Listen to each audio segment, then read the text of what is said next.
नमस्ते दोस्तों, आपका स्वागत है इस व्याकरण की क्लास में। प्रवेशिका व्याकरण के अंदर आज हम पढ़ेंगे राम शब्द से बनने वाला सप्तमी बहुवचन के अंदर जो रूप बनता है। राम शब्द से अंतिम रूप है राम शब्द से बनने वाले राम शब्द के अंदर ये सबसे अंतिम रूप है, रामेशु बनता है। रामेशु सप्तमी बहुवचन के अंदर बनता है और सप्तमी बहुवचन में जो प्रत्यय होता है वो होता है सुप। सुप में जो प होता है उसकी हलंत से एक संज्ञा होने की बात पर यहाँ पे राम प्लस सु शेष बचेगा। राम प्लस सु से रामेशु कैसे बनेगी, आज हम इस क्लास में सीखेंगे कि रामेशु कैसे बनती है। उसमें काम में आने वाले सूत्र एक है आदेश प्रत्ययो। ठीक है, आदेश प्रत्यय क्या कहता है, सूत्र से स्पष्ट नहीं होता है, कई सूत्रों से स्पष्ट हो जाता है कि वो काम क्या करता है। जैसे कि अतो विशेष है, ठीक है, अत यानी अकारांत शब्दों में विष को एस आदेश होता है। अगर इसकी वृत्ति भी नहीं पढ़ते हैं तो भी हमें पता चल जाता है कि ये काम क्या करेगा।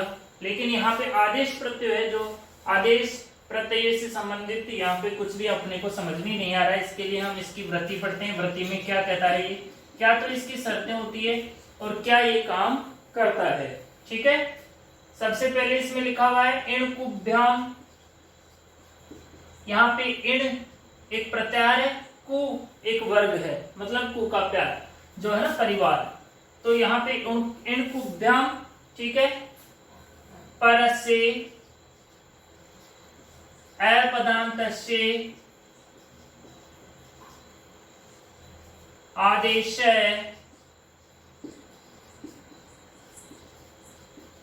प्रत्ययस्य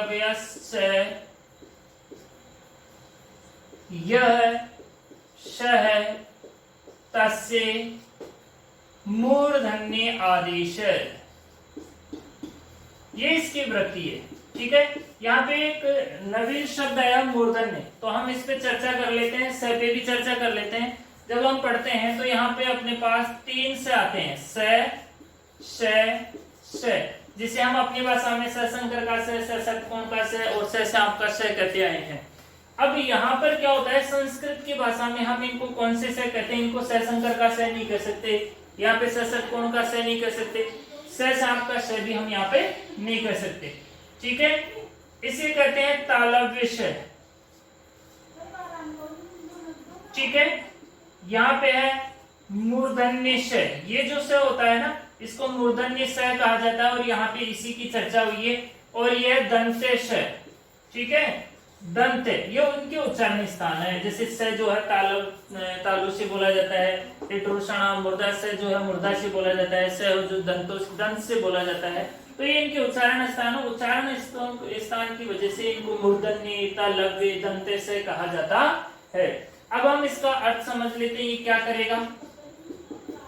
यहाँ पे जो मेन कार्य है वो स को स आदेश, ठीक है, स को स, जो दंत श है उसको मूर्धन्य श करता है। दंत श को मूर्धन्य श आदेश करेगा, जो ये वाला श होगा इसको ये वाला श कर देगा। ठीक है, अब रामसु तो बन गई, रामेशु और बन जाएगी आगे। अब ये इसकी शर्तें हम पढ़ लेते हैं कि ये कहां कहां करेगा। हर श को, हर दंत श को तो मूर्धन्य श करने से रहा, अगर हर श को ये सा आदेश करता तो फिर इस स की आवश्यकता ही नहीं होती, ये सही बना देते।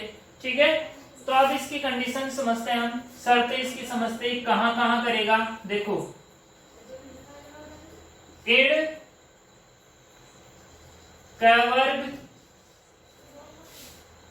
ठीक है, के बाद एक तो इण प्रत्याहार, एक क वर्ग मतलब क का परिवार, इनके बाद में आदेश के स एवं प्रत्यय के श को स आदेश होता है, स आदेश होता है अपदांत में। लास्ट में ये कहा गया है अपदांत में, पद के अंत में वो श नहीं होना चाहिए। ठीक है, कब कब होता है, एक तो इण प्रत्याहार, इण प्रत्याहार में हम सीख लेते हैं इण प्रत्याहार में कौन कौन से वर्ण है। देखो ए को छोड़कर तो सारे स्वर आ जाएंगे इसमें, ए ई है ना, तो ए नहीं आएगा, बाकी स्वर आ जाएंगे, ई उ री ली ए ओ आई औ, ठीक है, और है य व र और ल। इन वर्णों के बाद में अगर स होता है तो उसको ये, इस स को ये स आदेश हो जाता है। दूसरा कैवल, कैवल तो आप जानते हो कै का परिवार, जिसमें कै ख ग घ और न, ये पांचों अक्षर आते हैं। इनके बाद और इनके बाद अगर स सांप वाला अपनी भाषा में, तो षटकोण वाला हो जाता है। व्याकरण की भाषा में स दंत से वाले को मूर्धन्य से वाला आदेश हो जाता है। तो ये था अपना सूत्र। अब समझते हैं हम सिद्धि रामेशु बनती कैसे है। ठीक है, रामेशु कैसे बनती है। रामेशु ये अपनी सिद्धि होगी। ठीक है, यहाँ पे हम शुरुआत करेंगे राम शब्दार्थ प्रातिपदिक संज्ञा, अर्थवा धातु प्रत्यय से प्रातिपदिक संज्ञा हो जाएगी। प्रातिपदिक संज्ञा, प्रातिपदिक जहां जहां प्रातिपदिक संज्ञा हो जाएगी वहां वहां पे स्वजस मोट आ जाएगा। ठीक है, इति इत्यादि ना सूत्रेण, इस सूत्र के द्वारा क्या हो जाएगा, सप्तमी बहुवचन में,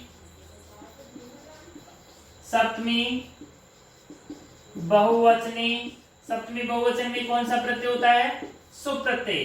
अंतिम प्रत्यय है सुप प्रत्यय, ये सुप प्रत्यय करते पैकी हर अंतिम से संज्ञा हो जाएगी। यहाँ पे शेष बचेगा राम प्लस सु इत्यत्र, राम प्लस सु बचा। यहाँ पे जो से है वो एक प्रत्यय का श है, और ये आदेश भी ये कहता है कि जो प्रत्यय का श होगा और उसके बाद अगर उससे पहले कोई ई उ री री ए ओ आई औ होगा तो मैं उसको स को स आदेश कर दूंगा। यहाँ पर देखो, यहाँ पर ए है, यहाँ पे श है, तो ए को छोड़कर अन्य स्वर होता है तभी ये स को स आदेश करता है। तो इसकी यहाँ पे कंडीशन नहीं लग रही यहाँ पे अभी। तो यहाँ पे एक सूत्र आता है, उससे पहले बहुवचनी जल्य। ठीक है, ये सूत्र क्या कहता है, इससे पहले ही रामेभ्य चतुर्थी बहुवचन में और पंचमी बहुवचन में आ चुका है। रामेभ्य रामेभ्य वहां पे बनती है। इति सूत्रेण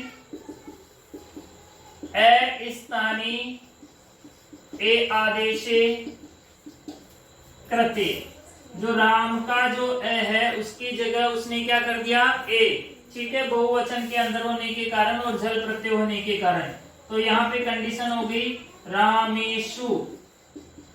अब देखो राम का, रामेशु का जो स है उससे पहले यहाँ पे क्या है, ए। ठीक है, ए यहाँ पे कंडीशन में आ गया। अब तक ये कंडीशन में नहीं था, इसकी शर्त में नहीं था, इसके दायरे में नहीं था अब तक, लेकिन अब इसके फील्ड में आ गया ये। तो अब ये यहाँ पर आएगा, इसको कोई रोकने वाला नहीं है। और सूत्र आ जाएगा आदेश प्रत्ययो इति सूत्रेण स स्थाने श आदेशे कृते।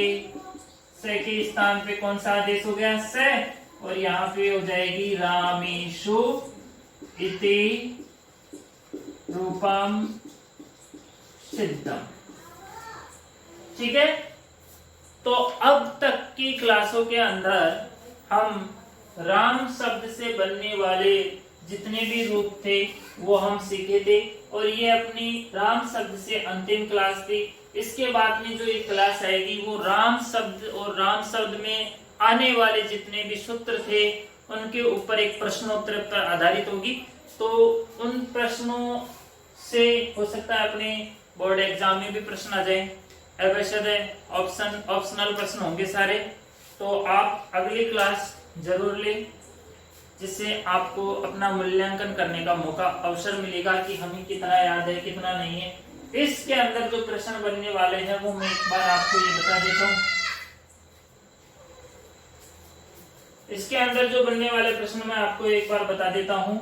यहाँ पे जैसे जो रामेशु है, स को श आदेश कौन से सूत्र से होता है, आदेश प्रत्यय से। ठीक है, दूसरा ये भी पूछा जा सकता है कि रामेशु में काम में आने वाला सूत्र आदेश प्रत्यय। ठीक है, तो इस तरह से प्रश्न अपनी परीक्षा में आ सकते हैं। रामेशु में होने वाला प्रत्यय सुप्रत्यय, राम शब्द से सप्तमी बहुवचन में बनने वाला रूप, ठीक है, ये भी प्रश्न पूछा जा सकता है कि राम शब्द से सप्तमी बहुवचन में क्या बनेगा, रामेशु। ठीक है, तो आगे की क्लास मेरी आपको राय है जरूर लें। इससे आगे आने वाली क्लास एक प्रश्नोत्तरी पर आधारित होगी। लगभग 100 प्रश्न होंगे, 100 प्रश्नों के आसपास उसमें होंगे। आप जरूर अपना मूल्यांकन करें। धन्यवाद। ज्यादा से ज्यादा शेयर करें जिससे अपने संस्कृत व्याकरण पढ़ने वाले विद्यार्थियों के पास ये क्लास पहुंचे।